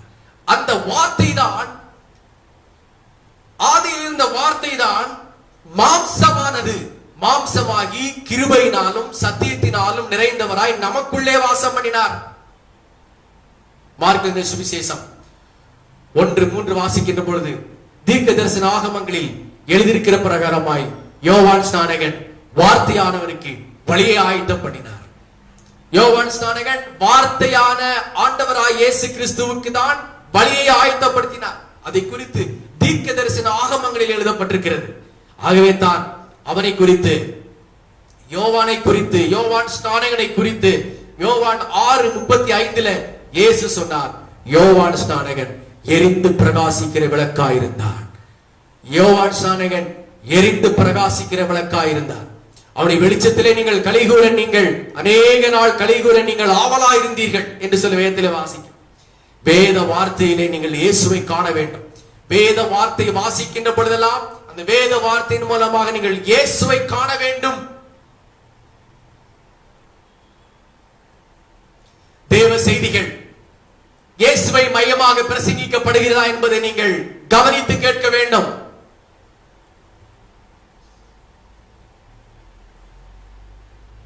வேத வார்த்தையிலே யோவான் ஸ்நானகன் இயேசுவை கண்டான். வேத வார்த்தையிலே யோவான் ஸ்நானகன் இயேசுவை கண்டான். தம்முடைய பிரசங்கத்திலே இயேசுவை காண்பித்தான். பழைய ஏற்பாட்டின் தீர்க்கதரிசிகள் எல்லாரையும் பார்க்கிலும் ஏசாயா தீர்க்கதரிசி மிக மேன்மையானவர் என்று நான் சொல்லுவேன். ஏன் என்று சொன்னால் ஏசாயா 7:6 சொல்கிறது, அவர் பிதாவை உயரமும் உன்னதமும் உள்ள சிங்காசனத்தில் வீற்றிருக்கிறதாக ஏசாயா கண்டான். வசனத்திலே இயேசுவை கண்டான் ஏசாயா. ஏசாயாவுக்கு முன்பு பல நூறு ஆண்டுகளுக்கு முன்னாலே, இயேசுவுக்கு முன் பல நூறு ஆண்டுகளுக்கு முன்னாலே ஏசாயா வேத வசனத்திலே இயேசுவை கண்டான். அது இயேசுவை காண்பித்தான் நமக்கு. ஏசாயா 7:2 கேருபீன்கள் ஆண்டவரை பரிசுத்தர் பரிசுத்தர் பரிசுத்தர் என்று போற்றுகிறதை ஏசாயா அன்றைக்கே அறிந்து தரிசனம் கண்டார். ஏசாயா 9:6 இயேசு கிறிஸ்துவின் பிறப்பை குறித்து ஏசாயா தெளிவாக எழுதினார். தன்னுடைய வார்த்தையிலே இயேசுவை வெளிப்படுத்தி காட்டினார். தன்னுடைய பிரசங்கத்திலே இயேசுவை வெளிப்படுத்தி காட்டினார் ஏசாயா தீர்க்கதரிசி.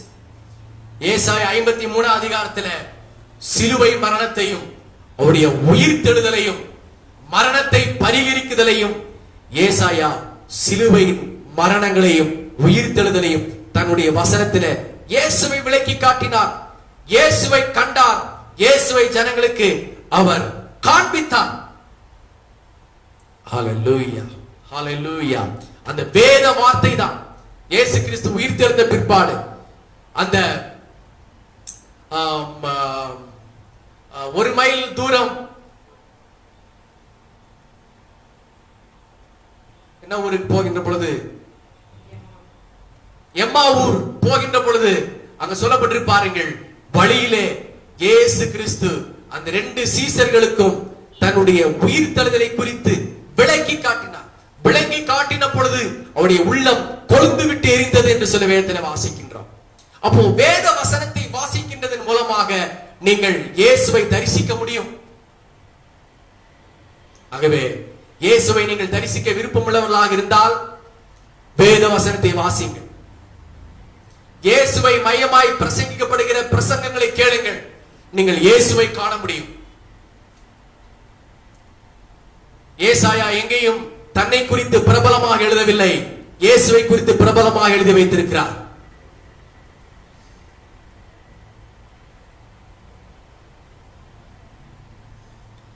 யோவான் ஸ்நானகன் தன்னை குறித்து பிரபலமாக அவன் பிரசங்கிக்கவில்லை. மாறாக சொன்னார், எனக்கு பின்னாக ஒருவர் வருகிறார், அவர் என்னிலும் மேன்மை உள்ளவர், அவருடைய பாதரட்சியின் வாரை அவிழ்ப்பதற்கும் நான் பாத்திரன் அல்ல, நான் ஜலத்தினால் ஞானஸ்தானம் கொடுக்கிறேன், எனக்கு பின்னாக வருகிறவரோ பரிசுத்த ஆவியினாலே ஞானஸ்தானம் கொடுப்பார் என்று சொல்லி தன்னுடைய பிரசங்கத்திலே இயேசுவை மிகைப்படுத்தி சொன்னார். யோவான் 1:29 யோவான் அப்போஸ்தலனாகிய யோவான் இயேசுவை பார்த்து சொன்னார், உலகத்தின் பாவங்களை சுமந்து தீர்க்கிற தேவ ஆட்டுக்குட்டி இவர்தான் என்று இயேசுவை கண்டு இயேசுவை நமக்கு காண்பித்தார். யோவான் 1:41 அந்திரேயா, பேதுருவின் சகோதரன் அந்திரேயா, மேசியாவை கண்டோம் என்று சொன்னார். மேசியாவை கண்ணார பார்த்தார். பின்னால் அவன் தன்னுடைய சீசர்களுக்கு சொல்லுகிறார், தன்னுடைய சகோதரனாகிய பேதுருவுக்கு சொல்கிறார், மேசியாவை கண்டோம். அல்லேலூயா. அடுத்து யோவான் 1:45 பிலிப்பு என்பவன் நாத்தான் வேலினிடத்தில் போய் சொல்லுகிறார், நியாயப்பிரமாணத்திலே மோசேயின் மூலமாகவும் தீர்க்கதரிசியின் மூலமாகவும் எழுதியிருக்கின்ற இயேசுவை கண்டோம் என்று சொன்னார். நல்லா புரிந்து கொள்ள வேண்டும், நியாயப்பிரமாணத்திலே மோசேயின் மூலமாகவும் தீர்க்கதரிசிகள் மூலமாகவும் அங்கே வேத வசனத்தில் இயேசுவை குறித்து எழுதப்பட்டிருக்கிறது. அவரை கண்டோம், நியாயப்பிரமாணத்தில் இயேசுவை குறித்து வாசித்தோம். ஆனால் இன்றைக்கு இயேசுவை கண்டோம், அதை நாங்கள் உங்களுக்கு காண்பிக்கின்றோம் என்று பிலிப்பு நாத்தான்வேலிடத்திலே சொன்னார். தேவனுடைய பிள்ளைகளே, தேவ செய்தி இயேசுவை மையமாக வைத்து வர வேண்டும். தன்னை பிரபலப்படுத்துகிற செய்திகள் உங்களை நித்திய ஜீவனுக்கு நேராக நடத்தாது. தன்னை குறித்து பெருமையாக சொல்லிக் கொள்ளப்படுகிற செய்திகள் தேவனை ஜனங்களிடத்திலே கொண்டு போய் சேர்க்காது.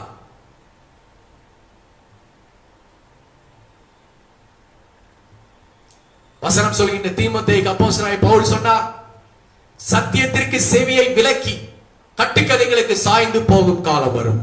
ஓ தீமோத்தேயுவே, நீயோ எல்லாவற்றிலும் மன தெளிவுள்ளவனாயிரு, மன தெளிவுள்ளவனாயிரு. தங்கள் இச்சை கேட்கிற போதகர்களை அநேகர் தெரிந்து கொண்டு வசனத்தை விட்டு விலகி போகும் காலம் வரும். தீர்க்க தரிசன காரியங்களை கேட்பதற்கு ஒரு கூட்டம் ஓடுகின்றது. அநேகருடைய சாட்சியை கேட்பதற்கு ஒரு கூட்டம் ஓடுகிறது. அநேகருடைய ஆராதனை கேட்பதற்கு ஒரு கூட்டம் ஓடுகிறது. நீங்கள் எதை நோக்கி ஓடுகிறீர்கள்? இயேசுவை நோக்கி ஓடுங்கள். இயேசுவை கண்டு கொள்ள வேண்டும் என்று ஓடுங்கள். இயேசுவின் முக தரிசனத்தை பெற்றுக் கொள்ள வேண்டும் என்று ஓடுங்கள். இயேசுவை நீங்கள் கண்டால், இயேசுவை தரிசித்தால் உங்கள் வாழ்க்கை தலைகீழாக மாறிவிடும். நாம் கர்த்தருடைய வார்த்தையில் இயேசுவை காண வேண்டும். பிரியமானவர்களே, கர்த்தருடைய வார்த்தையில் இயேசுவை காண வேண்டும். நம்முடைய வாழ்க்கையில் ஜனங்கள் இயேசுவை காண வேண்டும். நல்லா புரிந்து கொள்ளுங்கள். நம்முடைய வார்த்தையில் இயேசுவை காண வேண்டும். நம்முடைய வாழ்க்கையில் ஜனங்கள் இயேசுவை காண வேண்டும். அப்போஸ்தலர் 14ஆம் அதிகாரத்திலே பவுலும் பர்னபாவும் லீஸ்திரா என்ற ஊர்ல போய் ஊழியம் செய்கிறார். ஊழியம் செய்கின்ற போது அப்போஸ்தலர் 14:8 தன் தாயின் வயிற்றில் பிறந்தது முதல் சப்பானியா இருந்து ஒருபோதும் நடவாமல் கால் வழங்காதவனாயிருந்து உட்கார்ந்து கொண்டிருந்த ஒரு மனுஷன் உட்கார்ந்து பவுலும் பர்னபாவும் பிரசங்கிக்கிறதை கேட்டுக் கொண்டிருந்தான். பவுல் பார்க்கிறார், இவன் தாயின் வயிற்றில் பிறந்தது முதற்கொண்டு கால்கள் விளங்காதவனாய் முடமுள்ள ஒரு மனுஷனாய் இருக்கின்றானே, இவன் வசனத்தை நன்றாக கேட்கின்றானே என்று அவனை உற்று பார்த்தார். உற்று பார்த்த உடனே அவனுக்குள் ரட்சிப்பிற்கு ஏற்ற விசுவாசம் இருந்தது. ஆண்டவரை அறிந்து கொள்ள வேண்டும் என்ற ஆவல் இருந்தது. தேவனை தரிசிக்க வேண்டும் என்ற ஆவல் இருந்தது. அதை அறிந்த உடனே பவுல் அந்த மனுஷனை பார்த்து, எழுந்திரு, படுக்கை எடுத்துக்கொண்டு நடந்து போ என்று சொன்ன உடனே அவன் உடனே எழுந்து தன்னுடைய கால்களும் கரடுகளும் அவன் சுகமடைந்தவனாய் அவன் ஜனங்களுக்குள்ளே அவன் நடமாடினான். உடனே அந்த ஊரில் உள்ள ஜனங்கள் எல்லாரும், லீஸ்திராவில் உள்ள ஜனங்கள் எல்லாரும் கூடி வந்து, ஐயோ, இத்தனை வருஷம் முடமா இருந்த மனுஷனை ஒரு இமைப்பொழுதில் எழுப்பி விட்டார்களே. இந்த 2 மனுஷர்கள், இவர்கள் மனுஷர்கள் அல்ல, இவர் பரலோகத்திலிருந்து வந்த தேவர்கள், மனுஷனை போல வேடமிட்டு வந்திருக்கிறார்கள் என்று சொல்லி அவர்களுக்கு பூமாலை போடவும், அவர்களுக்கு வணக்கம் செய்யவும், அவர்களை பணிந்து கொள்ளவும் எல்லாரும் ஓடி வந்தார்கள்.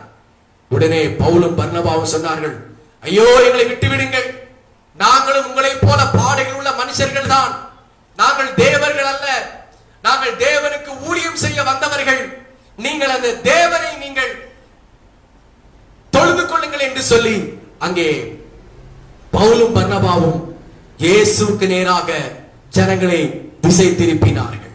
கர்த்தருடைய நாமம் மகிமைப்படுவதாக. ஹல்லேலூயா, ஹல்லேலூயா. உங்கள் வாழ்க்கையில இயேசுவை ஜனங்கள் காண வேண்டும்.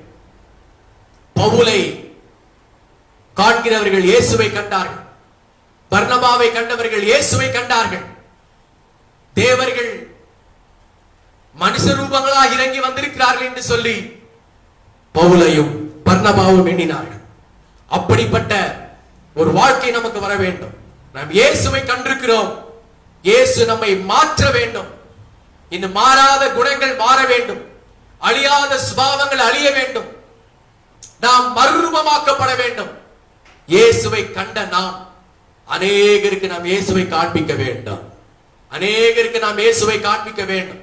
அதற்காகத்தான் தேவன் நம்மை அறிந்து கொண்டிருக்கிறார். சென்று போன 100 ஆண்டுகளுக்கு முன்பு, ஒரு 100 ஆண்டுகளுக்கு முன்பு இந்தியாவின் பேரப்போஸ்தலன் என்று சொல்லப்பட்ட சாது சுந்தர் சிங் பஞ்சாப் தேசத்திலே பிறந்து சீக்கிய மதத்திலிருந்து ரட்சிக்கப்பட்டு மரண தருவாய்க்கு ஒரு நாள் மரண தருவாயிலே போய் உண்மையான தெய்வம் யார் என்று அறிந்து கொள்ள முயற்சித்தார். உண்மையான தெய்வம் இன்று இரவு 12 மணிக்குள் எனக்கு தெரிந்தாக வேண்டும். அப்படி இல்லை என்று சொன்னால் அந்த வழியாய் போகின்ற ரயிலிலே 12 மணிக்கு போகின்ற ரயிலில் என்னுடைய தலையை கொடுத்து நான் செத்து போவேன் என்று தீர்மானம் பண்ணி போய் உட்கார்ந்து கொண்டான். நேரங்கள் கடந்தது, ஒருவரும் சாது சுந்தர் சிங்கை நோக்கி வரவில்லை. கடைசியாக ரயில் அதோ வந்து கொண்டிருக்கின்றது, எந்த தெய்வமும் என்னை பார்க்க வரவில்லை என்று சொல்லி அடுத்த வினாடி தூரத்தில் வந்து கொண்டிருக்கிற ரயிலிலே மாய்ந்து போகும் மனுக்கு தன்னுடைய கழுத்தை வைத்து மாய்த்துக் கொள்ள அவன் ரெடியாக இருந்த பொழுது உடனடியாக ஒரு பெரிய வெளிச்சம் வந்தவுடனே சாது சுந்தர் சிங் யார் இவர் என்று, என்ன வெளிச்சம் என்று ஆச்சரியப்பட்டு பார்த்தார். பார்த்தவுடனே ஒரு புன்னகையோடு கூட சிரித்த முகத்தோடு கூட இயேசு நின்று, சுந்தர், நான் தான் இயேசு, நீ மரிப்பதற்காக நீ வரவில்லை, உன்னை கொண்டு நான் பெரிய காரியங்களை செய்ய வந்தேன் என்று ஒரு இமைப்பொழுதிலே மறைந்து போனார். என்றைக்கு சாது சுந்தர் சிங் இயேசு கிறிஸ்துவின் அந்த சிரித்த முகத்தை, புன்முறுவல் உள்ள அந்த முகத்தை கண்டு தரிசித்தாரோ அன்றைக்கு அவருடைய வாழ்க்கை தலைகீழாக மாறினது. ஒரு ஊழியக்காரனாக மாறினார். தேவனுடைய பிள்ளைகளே, நீங்களும் உங்களுடைய தரிசனத்தில அல்லது உங்களுடைய தியானத்தில, உங்களுடைய சொப்பனத்தில நீங்கள் இயேசு கிறிஸ்துவின் முகத்தை பார்த்து விட்டால் அவ்வளவுதான், உங்கள் வாழ்க்கை எங்கேயோ உயரத்தில் போய்விடும். தேவன் உங்களை உயர வைப்பார், உங்களை ஆசீர்வதிப்பார். நீங்கள் இருந்த நிலைமையில் இருக்க மாட்டீர்கள், ஒரு உயரமான உன்னதமான இடத்திற்கு நீங்கள் போவீர்கள். அந்த சாது சுந்தர் சிங் ஊழியத்தை செய்ய ஆரம்பித்தார். ஒரு நாள் திபெத்தின் அந்த பனிமலைகள் நிறைந்த இடங்களில அவர் எப்போதுமே பாதரட்சை அணிய மாட்டார். தாடி வளர்த்தி கொண்டு, காவி உடை அணிந்து கொண்டு, சிங்கு போல தன்னுடைய தலையில அந்த தலைப்பாகை அணிந்து கொண்டு பார்ப்பதற்கு ஒரு இயேசுவை போலவே காட்சியளிப்பார். பாதரட்சை அணியாமல் ஒவ்வொரு ஊராய் போய் இயேசுவை குறித்து பிரசங்கம் பண்ண ஆரம்பித்தார். பாதரட்சை அணியாமல் தான் போவார். ஒரு நாள் அந்த மலை, அந்த பனி மலையில அவர் போகிறார், நடந்து போகிறார், தனிமையிலே போகிறார். போயின பொழுது பெரிய பெரிய கல்லுகள், முள்கள், பலவிதமான கால்களை வெட்டும் பலதரப்பட்ட அங்கே வழி பிரயாணத்தில் இருக்கின்ற பல காரியங்கள் சாதுவின் கால்களை பதம் பார்த்தது. அவர் நடந்து போனார். அவருடைய கால்களில் ரத்தம் கசிந்து கசிந்து வருகின்றது. அதையும் அவர் பொருட்படுத்தாமல் அந்த பனி கற்களிலே தன் கால்களை வைத்த பொழுது அவர் இரத்தமாக அந்த பனி கற்களிலே அவருடைய சாதுவின் கால்கள் அச்சடையாளங்களாக ஒன்றன் பின் ஒன்றாக விழுந்து கொண்டே போனது. அதை சாது பெரிதாக கண்டுகொள்ளவில்லை, வலியும் அவர் கண்டுகொள்ளவில்லை. அவருடைய நோக்கம் எல்லாம் முகமுகமாய் சந்தித்த இயேசுவுக்கு ஊழியம் செய்ய வேண்டும் என்பது. சாதுவுக்கு பின்னாலே வழிபோக்கன் ஒருவன் அந்த வழியாக வந்தான். வந்த உடனே அந்த பாதையிலே அந்த பனிக்கற்கள் மேல ரத்தம் கசிந்த பாத அச்சடையாளங்கள் தெரிகிறது. பயந்து போய் ஆச்சரியப்பட்டு அதை பின்தொடர்ந்து அப்படியே முன்னோக்கி வந்து கொண்டிருந்தான். அதான் ஒரு சாது அவர் போய் கொண்டிருந்தார். போய் கேட்டாராம், சாது, என்ன நீங்கள், உங்கள் கால்களிலே ரத்தம் கசிந்து கொண்டிருக்கிறது, பின்னாலே உங்களுடைய கால் அச்சடையாளங்கள் ரத்தமாக அங்கே பதிந்து கொண்டே வருகின்றது, இதை நீங்கள் கவனிக்கவில்லையா?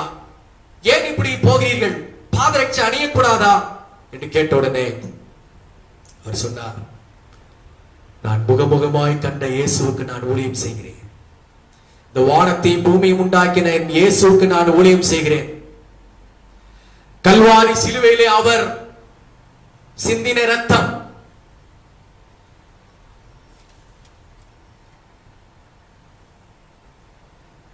கல்வாரி சிலுவையிலே அவருடைய காயங்கள், அவருடைய ஆராய் ஓடின ரத்தங்கள், அதை பார்க்கின்ற பொழுது இவைகள் எனக்கு ஒன்றும் பெரிதாக தெரியவில்லை. என்னுடைய நோக்கம் இயேசுவை பிரசங்கிக்க வேண்டும்.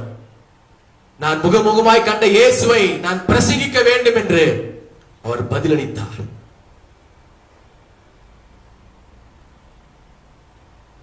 ஒரு நாள் ஒரு சின்ன சிறுமி சாது அந்த வீதி வழியாய் நடந்து வருகிற பொழுது ஓடோடி அவங்க அம்மா கிட்ட சொன்னாலாம், அம்மா, நீங்க பைபிள்ல சொல்லி கொடுப்பீங்கல்ல இயேசு இயேசு என்று சொல்லி, இதோ அந்த இயேசு வந்து கொண்டிருக்கிறார், வந்து பாருங்கள் வெளியே என்று வந்து எட்டி பார்த்தார்களாம். ஓடி போய் இந்த சிறுமி கேட்டாலாம், ஐயா, நீங்க தான் இயேசுவா? எங்க அம்மா பைபிள்ல சொல்லி கொடுத்துக்கிட்டாங்க, அதே போல் நீங்க வந்து விட்டீங்களே, இயேசுவே எங்கள் வீட்டுக்கு வாரும் என்று சொன்னாலாம்.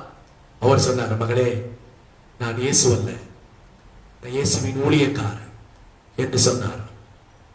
தேவனுடைய பிள்ளைகளை, உங்களை பார்க்கின்ற பொழுது, என்னை பார்க்கின்ற பொழுது ஜனங்கள் இயேசுவை பார்க்க வேண்டும். உங்களோடு பேசுகிறவர்கள் இயேசுவை சத்தத்தை கேட்க வேண்டும். இயேசுவை கண்ட நீங்களும் நானும் மற்றவர்களுக்கு இயேசுவை காண்பிக்க வேண்டும். அதைத்தான் ஆண்டவர் இந்த நாளிலே நம்மத்திலே அவர் பேசிக் கொண்டிருக்கிறார். சமீபத்தில் காலம் சென்று மரித்த தேவ மனிதர் ரெய்னார்ட் போங்கே குறித்து நான் கேள்விப்பட்டேன். தன் ஊழிய நாட்களிலே ஒரு குறிப்பிட்ட பட்டணத்திலே போய் ஒரு இசைக்கருவி வாங்கும்படியாக இசைக்கருவி கடைக்கு சென்றார். ரெய்னார்ட் போங்கே தன் காரை நிறுத்தி உள்ளே கடைக்குள்ளே போகின்ற பொழுது அந்த கடையின் உரிமையாளர் ஒரு பெரிய சுருட்டை வாயில வைத்துக் கொண்டு காலுக்கு மேலே கால் போட்டுக்கொண்டு சுருட்டு புகையை பெரிய புகையாக விட்டுக் கொண்டிருந்தார். அதை பார்த்து சஞ்சலத்தோடு கூட ரெய்னார்ட் போங்கே உள்ளே போய் சரி நாம் அந்த காரியத்தை பார்ப்போம் என்று சொல்லி ஒவ்வொரு இசைக்கருவிகளையும் தொட்டு தொட்டு பார்த்து அவருக்கு தேவையானது எது என்று சொல்லி அவர் செலக்ட் பண்ணி கொண்டிருந்தார். உடனே ஒரு சம்பவம் நடந்தது. அந்த பெரிய காம்ப்ளெக்ஸ்ல ஐயோ ஐயோ என்ற அலறல் சத்தம். என்னவென்று போய் பார்க்கின்ற பொழுது ரெய்னார்ட் போங்கே உள்ளே வருகின்ற பொழுது பெரிய சுருட்டை வைத்து புகை விட்டுக் கொண்டிருந்த ஒரு மனுஷன் கீழே விழுந்து உருண்டு பரண்டு அவன் கதறிக் கொண்டிருக்கிறான். எல்லாரும் வந்து என்ன ஆனது என்று கேட்ட உடனே அவன் சொன்னானா, இதோ அந்த மனுஷர் இசைக்கருவி தொட்டு பார்த்து கொண்டிருக்கிறார். அந்த மனுஷனுடைய கண்களிலே இயேசு தெரிகிறார். இயேசு அவருடைய கண்களிலிருந்து என்னை பார்க்கிறார். அந்த ஊழியக்காரருடைய கண்களிலிருந்து இயேசு என்னை பார்க்கின்றது. எனக்கு பயமாக இருக்கின்றது. என்னை காப்பாற்றுங்கள், என்ன செய்வது என்று தெரியவில்லை என்று சொல்லி அலறினானாம்.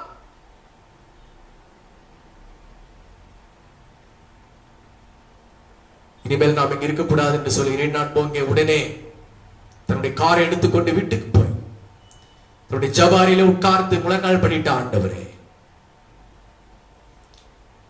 இப்படியாக ஒரு சம்பவம் ஒரு காலம் என் வாழ்க்கையில் நடந்ததில்லை. அந்த மனுஷன், துன்மார்க்க மனுஷன், என் கண்களில் இருந்து இயேசு தெரிகிறார் என்று என்னை பார்த்து சொல்கிறானே, இது என்ன என்ன ஆண்டவர், எனக்கு ஒன்றும் புரியவில்லை என்று ஜெபித்து கேட்ட பொழுது ஆண்டவர் சொன்னாராம், ஆம் மகனே, நான் உன்னை தெரிந்து கொண்ட நாள் முதற்கொண்டு, நீ என்னை தரிசித்த நாள் முதற்கொண்டு உன் உள்ளத்திலே நான் என்றைக்கும் வாழ்ந்து கொண்டிருக்கிறேன். ஆனால் துஷ்டர்களை பார்க்கின்ற பொழுது, பாவத்தை பார்க்கின்ற பொழுது, மனுஷர்களை பார்க்கின்ற பொழுது ஜன்னல் வழியாக நான் வெகுண்டு எழுந்து ஜனங்களை நான் பார்க்கின்றேன். இதுதான் நடந்த சம்பவம்.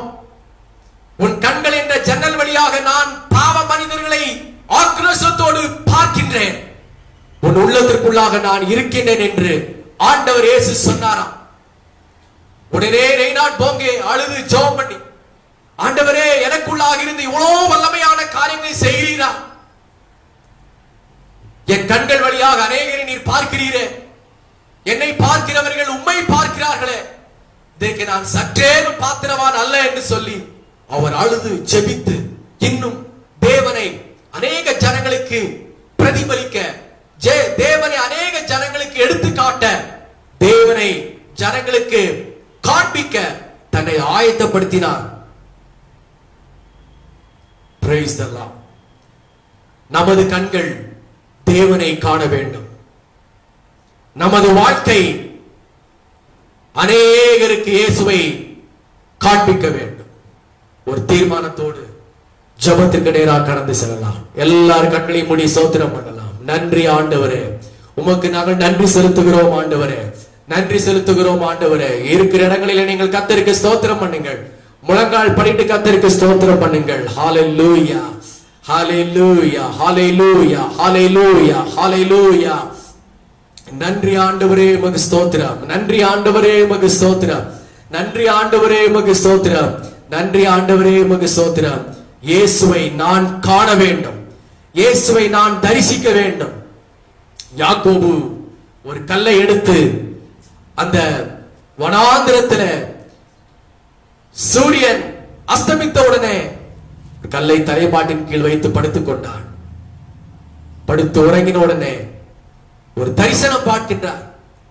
தேவதூதர்கள் வானத்திற்கும் பூமிக்கும் நடுவில் வைக்கப்பட்ட ஒரு ஏணியில ஏறுகிறதும் இறங்குறதுமான ஒரு தரிசனத்தை யாக்கோபு பார்த்தார். அன்றிலிருந்து யாக்கோபின் வாழ்க்கை மாறினது. யாக்கோபின் பெயர் மாற்றப்பட்டது. யாக்கோபு எல்லாவற்றையும் சுதந்தரித்துக் கொண்டான். ஹalleluya. தரிசனம் பாருங்கள், தேவனை பாருங்கள்.